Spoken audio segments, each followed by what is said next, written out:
오늘 본문은 사무엘상 2장 1절에서 2절입니다. 사무엘상 2장 1절에서 2절. 한나가 기도하여 이르되 내 마음이 여호와로 말미암아 즐거워하며 내 뿔이 여호와로 말미암아 높아졌으며 내 입이 내 원수들을 향하여 크게 열렸으니 이는 내가 주의 구원으로 말미암아 기뻐함이니이다. 여호와와 같이 거룩하신 이가 없으시니 이는 주밖에 다른 이가 없고 우리 하나님 같은 반석도 없으심이니이다. 아멘. 오늘 제목은 슬픔의 눈물이 찬양이 됩니다 라는 제목으로 저와 여러분이 함께 말씀을 나누고자 합니다.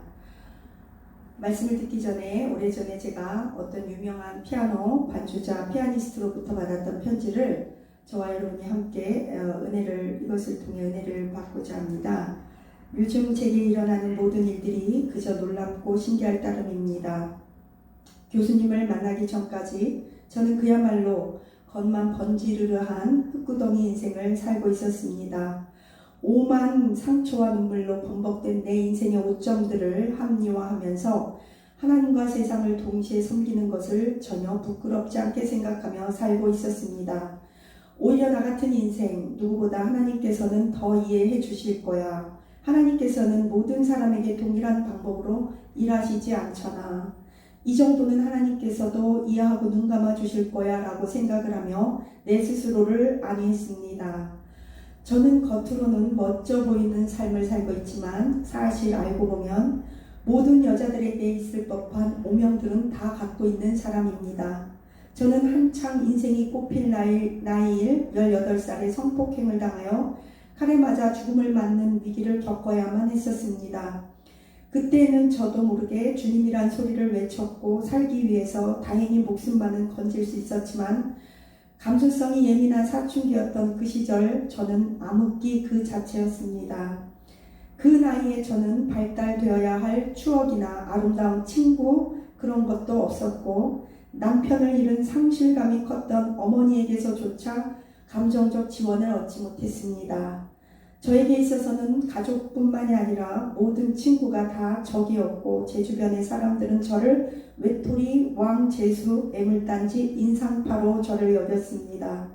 그러다가 저는 죽으려고 칼로 팔까지 그었는데 혈관을 제대로 찾지 못하는 바람에 죽음은 면할 수 있었습니다. 그래도 하나님의 계획이 있을 거란 막연한 생각으로 저는 이렇게 저렇게 신학대학원에 입학을 하였습니다. 그러나 담임 목사님께서 말씀하시기를 저는 여자이기 때문에 어차피 목회도 할 수 없고 목사를 할 수 없기 때문에 신학을 하지 말고 사회복지학을 공부하라고 하셔서 그것을 공부하게 되었습니다. 그러나 저는 성폭력 후유증으로 인하여 대인관계에 큰 어려움을 갖고 어려운 가정에서 살게 되었기 때문에 가정은 저에게 있어서 또 다른 지옥이었습니다. 중략.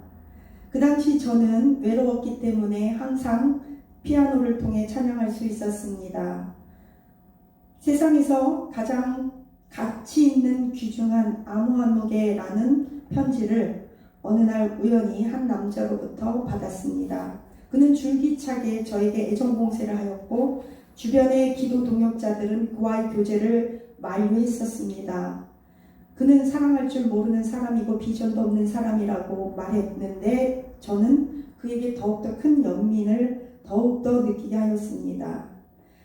그 앞에서 나는 나도 모르게 왠지 자꾸 눈물을 퍼부었습니다. 그러면서 그가 조금이라도 차가운 표정을 하거나 저에게 연락이 되지 않으면 어느 자매에 대해 얘기하는 것도 힘들어 하였습니다. 이런 나의 집착이 싫었든지 그는 조금씩 나로부터 멀어지면서 일방적으로 이별 선언을 하였습니다. 그리고 그냥 내가 싫다고 그는 나로부터 떠나버렸습니다. 그 후로 저는 4개월 동안 방에만 콕 박혀 지냈는데 이렇게 은둔 생활을 하다가 내 몸에 이상한 증상이 나타나기 시작하여 병원에 갔더니 임신 6개월이었습니다. 나는 미혼모 쉼터에서 외롭게 내 자신을 이겨야만 했습니다. 나는 그를 애타게 기다렸지만 그는 철저히 나를 외면하였고 만나주지 않았으며 6개월 된 어린아이를 낙태하라는 말을 서슴없이 저에게 하였습니다. 가족들 간의 긴긴 투쟁 끝에 저는 딸 아이를 낳았지만 그 아이를 볼 때마다 지난 남자가 생각이 나서 가슴이 무너져 내렸습니다.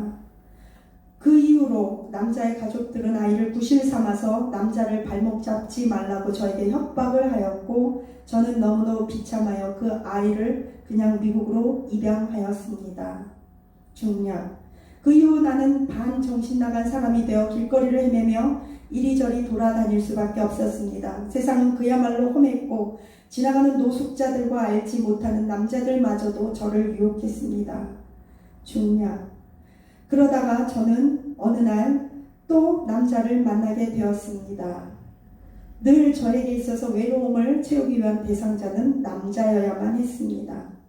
그는 어느 정도 어느 누구보다 저를 잘 이해해 줄 것이라고 믿었기 때문에 우리는 결혼식도 하지 않은 채 혼인신고만 하고 부부의 인연을 맺었습니다. 그러나 그는 폭력을 일삼는 사람이었고 머리부터 발끝까지 온몸이 피멍이 들 때까지 저를 빗자루 쇠 방망이, 야구공, 망치, 주먹으로 발길질, 깡통으로 손에 쥐는 모든 것들이 다 그에게는 흉기였고 나는 그 매를 소리 없이 맞아야만 했습니다.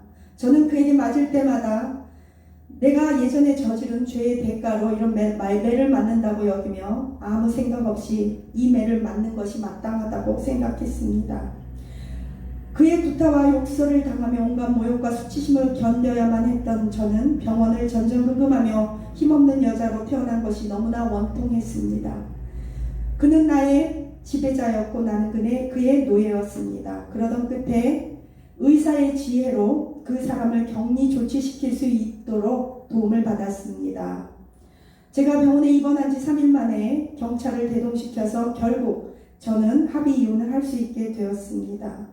저는 여자라는 이름으로 이렇게 방탕한 10년의 세월을 살았습니다. 어려움이 닥치는 순간마다 저의 의존의 대상자는 하나님이 아니라 남자였던 것에 대해서 도무지 이해를 할 수 없었습니다. 책임과 고통이 없는 허락되지 않은 관계에서라도 저는 그 이외에 내 마음을 쥐고 흔들 수 있는 자존감이 강한 여자로 마음껏 내 자신에 대한 가치를 누리고 싶었는지 저는 결혼한 남자에게 불륜의 관계로 또 사귀게 되었습니다. 어떤 속박도 구속도 의미감도 없는 우리 관계였기 때문에 우리는 그야말로 서로에게 있어서 너무나 가벼운 존재였고 나는 그 자체가 너무나 편안하고 좋았습니다. 이렇게 살아오던 어느 날 부흥회를 하기 전 담임 목사님께서 저에게 찾아와 이렇게 말씀하셨습니다. 이번 강사는 정한 교수님이다. 이렇게 미리 기뜸을 해주셨을 때 저는 말했습니다. 또 내적 치유요? 저 그런 집회 많이 다녔고 세미나도 다 들었어요. 그것이 날 돕지 못해요. 그런 집회 모두 한계가 있어요. 내적 치유 이론은 내가 더 많이 알고 실전도 내가 더 많이 알아요. 부흥회요? 안 다닌 부흥회가 없어요. 그런데 나를 고칠 수 있다고요?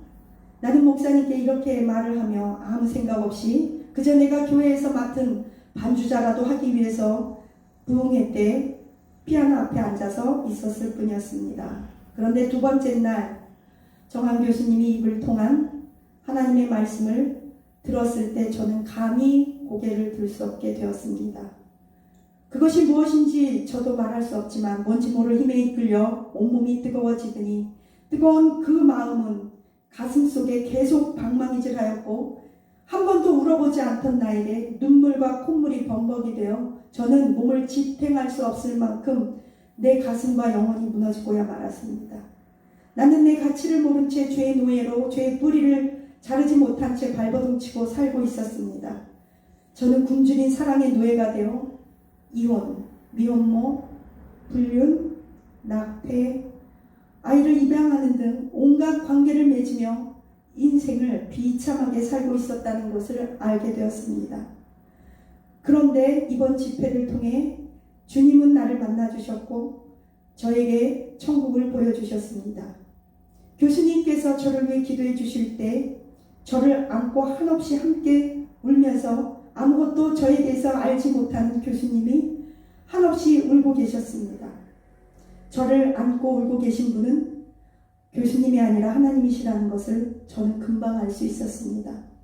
하나님께서 나를 위해 울고 계셨고 나에 대해서 아무것도 알지 못하는 교수님이 나를 품에 안고 함께 울어주실 때 저는 내 아픔의 마음을 쓰다듬고 계시는 것을 이미 알 수 있었습니다. 이제 나에게 소망이 생겼습니다. 고통과 죄로 얼룩진 내 삶을 저는 정리하겠습니다. 그리고 교수님처럼 저와 같은 자들을 위로하고 그런 사람들을 세우는 일을 하고 싶습니다. 이제는 부르심에 합당한 하나님의 사람으로 응답하는 아무개가 되길 기도합니다. 교수님, 저는 지금 금식하며 기도하고 있는데 잠을 자지 못하고 갑자기 벌떡 일어나 성경책을 폈습니다. 디모데후서 1장 14절, 우리 안에 거하시는 성령으로 말미암아 내게 부탁한 아름다운 것을 지키라. 사도행전 2장 24절, 하나님께서 그를 사망의 고통에서 풀어 살리셨으니 이는 그가 사망에 매여 있을 수 없음이라. 교수님, 갑자기 이런 상황에 제가 이런 말을 하는 제 자신도 놀랍습니다. 두렵고 떨리지만 교수님 말씀처럼 이번에는 남자를 통해서 제 영혼의 만족을 얻으려고 하는 것이 아니라 하나님의 사명과 말씀을 붙잡고 교수님처럼 일어나려고 합니다. 교수님, 저도 교수님께서 설교하신 그 말씀처럼 주의 귀한 그릇, 깨끗한 그릇, 금그릇과 은그릇과 같은 그릇으로 교수님처럼 써주실 것을 주님께 기도합니다. 제가 이 편지를 받고 머리가 멍해졌습니다. 제가 이분을 집회 시간에 그냥 사람들 안수기도 하고 이렇게 기도해 줄 때 저도 모르게 제 몸이 설교하다 말고 그분에게 갔어요. 그리고 그분에게 이렇게 안수기도를 시작하는데 그냥 제 마음 가운데 어떻게 말로 할 수 없는 애통함이 막 밀려오더라고요. 물론 이렇게까지 구체적으로 제가 그 기도해 줄 때 다 알 수는 없었어요. 그러나 느낄 수는 있었어요. 그 자매가 겉으로는 피아니스트, 반주자, 유명한 인기 있는 사람일지라도 아무에게도 말할 수 없는 아픔이 있구나. 성령님이 그냥 알게 하셨어요. 오늘 본문의 주인공 한나가 바로 그런 사람이라고 저는 생각합니다. 한나는요, 집에서도 남편에게 이해를 받지 못했던 여자입니다. 한나의 남편은 제사장으로서 거룩하게 살아야 하는 남자임에도 불구하고 첫 분인날을 두었습니다. 그런데 분인날은 자식이 있었고 한나는 없었기 때문에 그 첩으로부터도 많은 서러움을 받았습니다. 그 서러움에 못 이겨서 자식이 없는 것도 슬픈데 첩의 질투가 굉장히 시어머니 시집살이보다 더 무섭다는 말이 있습니다. 그 첩의 질투로 인해서 많은 학대를 받다가 더 나아가서 한나가 막 우니까 남편은 이해해 준다고 한다는 말이 내가 10아들보다 낫지 않냐, 내가 너에게 더 많은 물질을 주지 않냐고 말을 하는데 그것은 한나에게 전혀 위로가 될 수 없는 말이라는 것을 남자들은 모르겠지만 여자들은 누구나 다 알고 있습니다. 지금으로 따지면 내가 밖에 나가서 돈 많이 벌어서 너 돈 주고 파축을 대주고 손 하나 까딱 안 하게 해주는데 네가 뭐가 힘들다 그러니? 그러면서 남편은 룸사롱 가서 예를 들어서 바람 피고 그러는 것과 똑같은 거죠. 아내가 필요한 것은 그 자존감이고 남편의 사랑이고 가정에서 자기의 위치였죠. 그런데 그때 당시에는 또 여자가 아들이 없고 자식이 없으면 지금도 그렇겠지만 그 당시는 더 심하게 여자가 사회에서나 가정에서 설 수 있는 자리는 아마도 없었을 것입니다. 이런 상황에서 한나는 가정에서도 남편으로부터 이해를 받지 못하고 가정에서 설 자리도 없고 자식도 없고 또 남편이 그 첩을 두었는데 그 첩으로부터 힘든 상황에서 교회를 왔어요. 지금으로 따지면 교회고 그때 당시는 이제 성전이죠. 성전에 와서 너무너무 슬퍼서 하나님 앞에 자신의 고통을 토로합니다. 막 입이 덜덜덜 떨렸을 거예요. 얼마나 뻘겋게 울면서 기도를 했는지 마치 술 취한 여자처럼 보였다고 성경은 기록하고 있습니다. 이럴 때 엘리 제사장이 그걸 좀 알아주고 위로해주고 상담해주면 얼마나 좋겠어요. 그런데 가정에서도 개인적으로 힘들어서 성전까지 달려나왔더니 거기에서도 또 성전에서도 남성 엘리 제사장으로부터 오해를 받습니다. 너 왜 대낮에 술 먹니? 술 끊어라. 그때 한나의 마음은 어땠을까? 얼마나 종이짝처럼 얇아지고 무너져 내렸을까? 너무나 슬프고 의분했을 것 같습니다. 그런데 한나는 그렇게 말하지 않고 대들지 않았어요. 한나는 그저 자신의 입지를, 처지와 상황을 엘리 제사장에게 종용하고 겸손하게, 아닙니다. 제사장님 아닙니다. 저는 그런 나쁜 여자, 낮에 술 취하고 술 먹고 그래서 교회 와서 이렇게 뻘겋게 마치 주정 부리듯이 그런 나쁜 여자가 아닙니다. 저는 한 맺힌 여자입니다. 자식이 없습니다. 라고 말했어요. 내 첩이 나를 학대합니다. 이런 말도 안 했어요. 내 남편이 바람핍니다. 이런 말도 안 했어요. 그저 자신의, 왜 내가 이렇게 하나님 앞에 애통하면서 술 취한 여자처럼, 정말 미친 여자처럼, 정신 나간 여자처럼 애통하며 기도할 수밖에 없는지에 대해서 조용히 자신의 입지를 표명했다는 거예요. 그때 엘리 제사장이 너에게 아들이 있을 것이라고 말을 해주는데 한나는 그 말을 붙잡았어요. 흔히 얘기하면 개떡처럼 말해도 찰떡처럼 믿었다는 얘기입니다. 사실 엘리 제사장은 성경에서 그렇게 좋은 제사장, 영적 분별력이 있고 영성이 뛰어난 제사장이라고 언급한 적이 없습니다.